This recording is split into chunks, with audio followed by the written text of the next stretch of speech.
কসবায় আইন কলেজে এক ছাত্রীকে গণধর্ষণের মতো নক্কারজনক ঘটনার প্রতিবাদে রাজ্যের জেলায় জেলায় আন্দোলনে নেমেছে বিজেপি। একই ছবি উত্তর দিনাজপুর জেলার ইসলামপুরেও। রবিবার ইসলামপুর পুরনো বাসস্ট্যান্ড থেকে চৌরঙ্গি মোড় হয়ে পিডব্লিউডি মোড় হয়ে বাস টার্মিনাস পর্যন্ত একটি মিছিলের আয়োজন করা হয় বিজেপির পক্ষ থেকে। বলা ভালো, মশাল মিছিলের আয়োজন করা হয়েছিল। মিছিলের শেষে পথসভা করা হয় বিজেপির তরফে। এদিনের এই কর্মসূচিতে উপস্থিত ছিলেন বিজেপির জেলা সহসভাপতি সুরজিৎ সেন, মণ্ডল সভাপতি চিত্রজিৎ রায় সহ বিজেপির মহিলা মোর্চার নেতৃত্বরা। কসবার আইন কলেজের এই ঘটনার বিরুদ্ধে এদিন তীব্র সুর চড়ান কর্মসূচিতে উপস্থিত বিজেপি নেতৃত্ব। ইসলামপুর থেকে শচীন দাসের রিপোর্ট, ইএস নিউজ।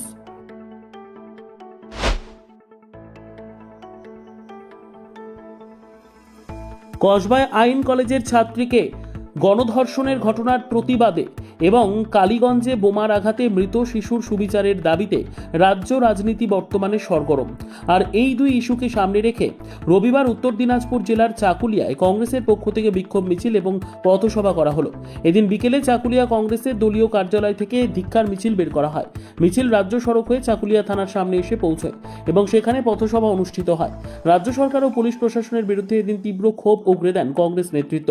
এই কর্মসূচিতে উপস্থিত ছিলেন কংগ্রেস নেতা মোহাম্মদ মহসিন রহমানী সহ অনেকেই।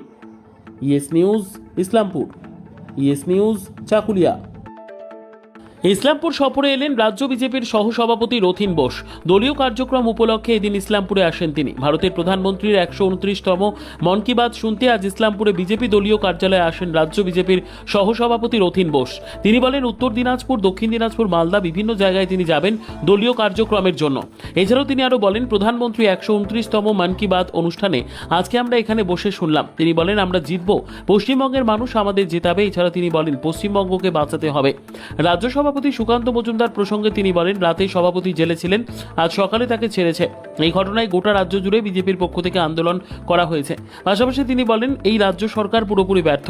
2026 এই সরকারকে পরিবর্তন করতে হবে। ইসলামপুর থেকে শচীন দাসের রিপোর্ট।